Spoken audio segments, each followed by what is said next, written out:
Magandang araw mga ka-easy. Welcome na naman sa another episode ng Easy Recipe Cooking Vlog. Ngayong araw ang ating lulutuin ay ang Easy Home Style Whole Fried Chicken na napaka-easy lang sundan at swak na pang ulam. Una muna nating gagawin ay magagayat tayo ng bawang. Atin ang chachap-chapin ng mabilisan. Meron nga tayong Knorr chicken cubes. Tayo'y magpapakulo ng konting tubig. Ating kakanawin ang ating Knorr chicken cubes. Ihahalo natin ang ating nagayat na bawang. Pakuliin ng bahagya. Atin na ngang itatabi at palalamigin ng sandali. Meron nga tayong buong manok. Atin itong tutuyuin at mamasa-masahehin. At bibiyakin natin na pa-butterfly ang hati. At atin itong tutusok-tusukin para manuot ang ating marination.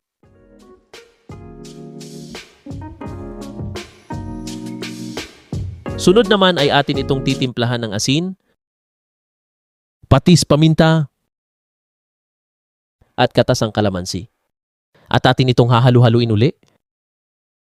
Atin na ngang ibubuhos ang ating ginawa na marination.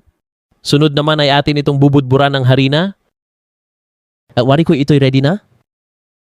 Magpapainit tayo ng mantika. Atin na ngang ipiprito. Ating babalik-balik na rin.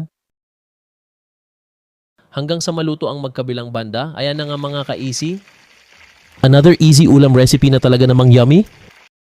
Thanks for watching. Follow and share.